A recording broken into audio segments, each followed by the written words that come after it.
Okay, so with us getting back into our coverage over Heroes Return, I kind of sat down and realized something. Like, we didn't cover Captain America issue number one that came out in 1998 because technically this took place prior to Avengers issue number one, which we already had covered. Now, remember, when it comes to Heroes Return, it comes out of the idea of Heroes Reborn. You see, in the late 1990s for Marvel Comics, Marvel had a few properties that were just not selling. And so what Marvel did was you had Marvel cancel those books and push those books into a different reality. Now, here's the catch though, guys. You see, when it came to Steve Rogers, his book sales were actually going back up, but the problem was that he was still part of the deal. And so his book still got canceled and got pushed into the Heroes Reborn reality. Now, while being in that reality, you didn't have Marvel bring in old creators to kind of work on those characters to give those characters a fresh start in that reality. So Iron Man, the Avengers, so on and so on. But after 1 year, you had Marvel realize like, okay, it's not working. They're not getting fans back and the sales weren't really that great. And so what Marvel did was they pushed those characters back into the main Marvel universe. And so we got Heroes Return. And so it's now the heroes trying to adjust to the idea of being back in the main Marvel universe. Now, the reason why I say this issue does take place prior to Avengers issue number one is because when it came to Steve Rogers, after leaving the Heroes Reborn reality, the dude had ended up in Japan, in Tokyo, Japan. And so when he did arrive in Japan, he kind of realized that the Western culture had taken over Japan's culture. Like, he arrives, it's American flags everywhere, American fast food companies or Starbucks,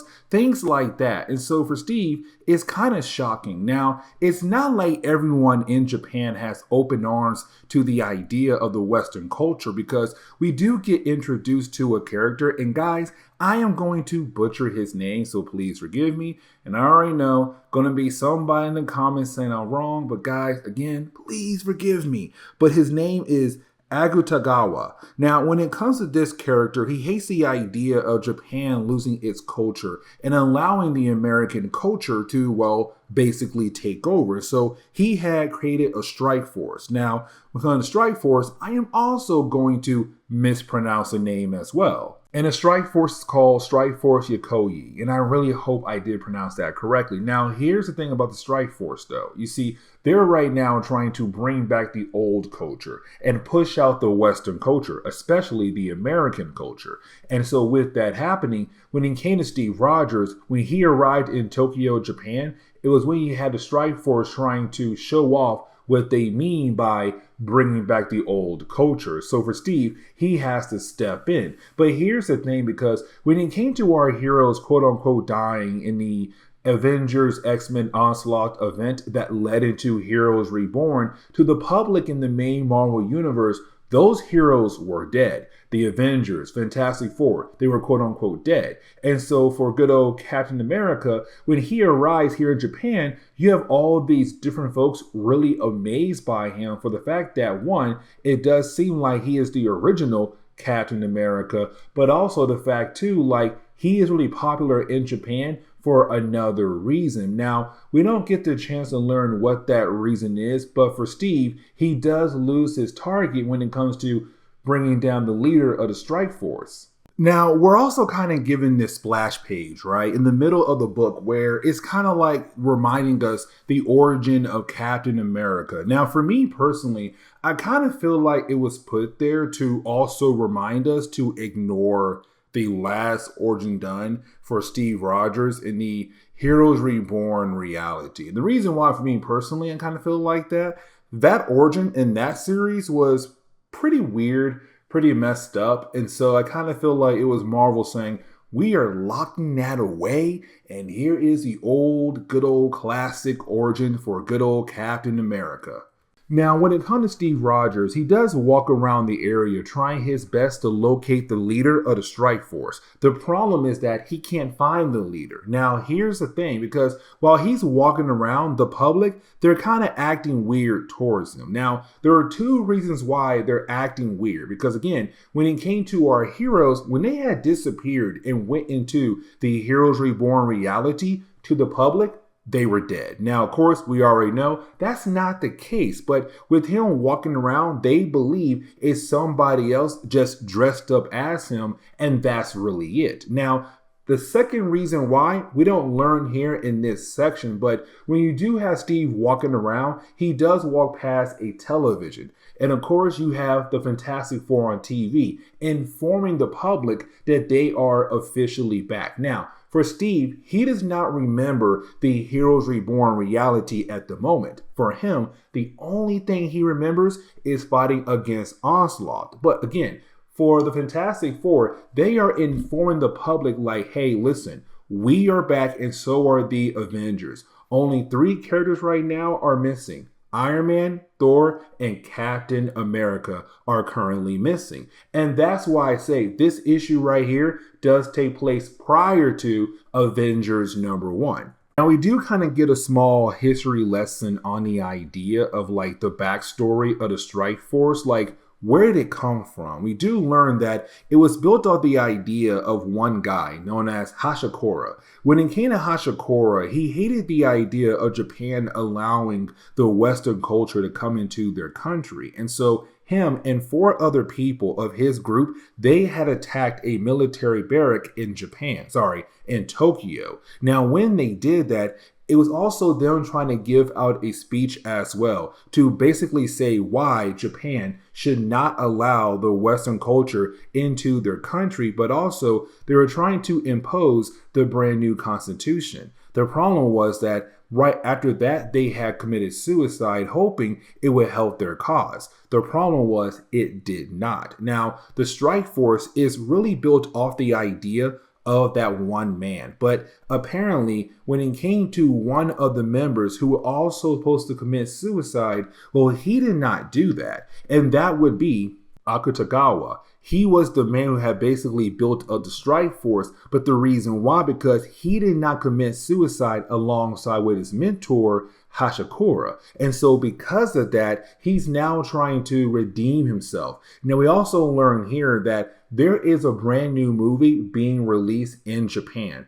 That movie would be Captain America. So for him, his main goal is to basically stop the Western culture from coming into his country, but to also get rid of Steve Rogers. And of course, he needs some help, and that would be Lady Deathstrike. Now, this does take place right after Wolverine issue number 114, and we haven't covered that issue just yet when it comes to our coverage over the X-Men, because in our last Wolverine video, we had saw that she was possessed by some kind of spirit. Now, with that being said, it's now her wanting to help out the Strike Force to bring down Steve Rogers, but it also save Japan before Japan completely allows the Western culture into their country. Now, as we do switch back over to Steve Rogers, is Steve Rogers walking around the area and kind of get confirmation that what he saw in the newspaper earlier confirms that yes,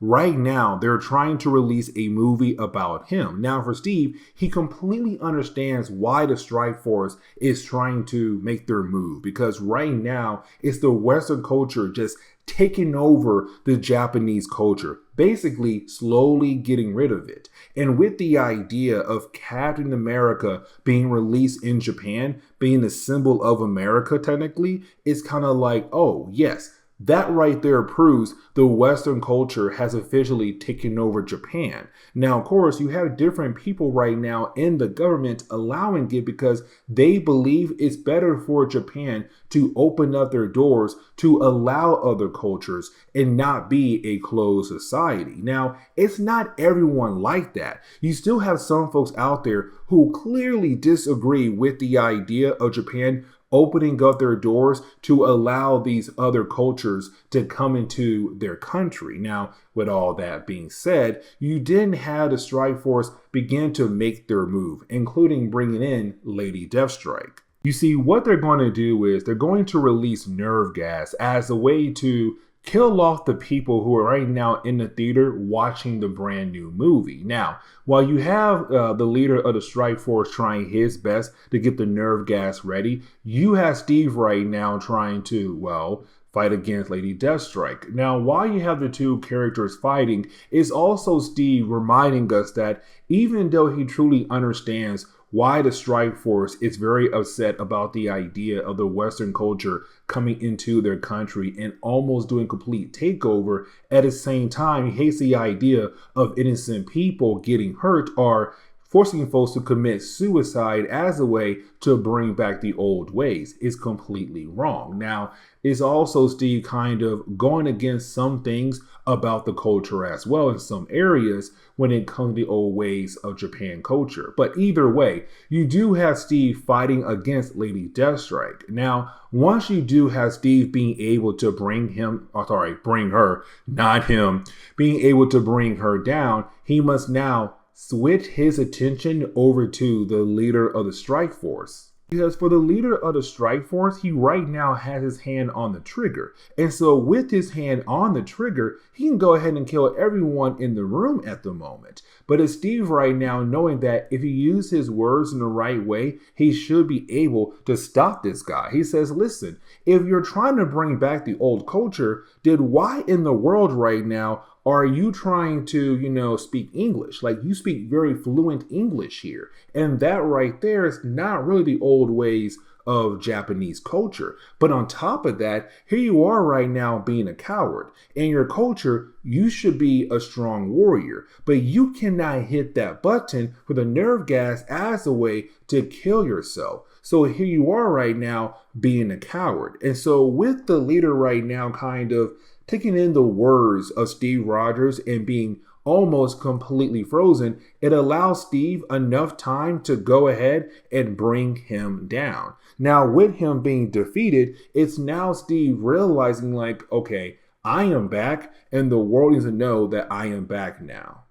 Now, with Steve Rogers being on the news, that also means, again, the public now knows about him. And someone is not really happy about the idea of Steve Rogers being back, and that would be Sharon Carter, better known as Agent 13. So right now, she wants a ticket to go to New York, and the reason why? To meet up with Steve Rogers. But you also have the last couple pages kind of give us another character who will play somewhat a major role in this run of Steve Rogers, and that will be Kang the Conqueror. So yeah, we're getting Kang the Conqueror once again in good old Marvel Comics. So with that being said, guys, this is where we're going to end today's comic book video. So please leave me a like down below and subscribe. But guys, see y'all next time. Later.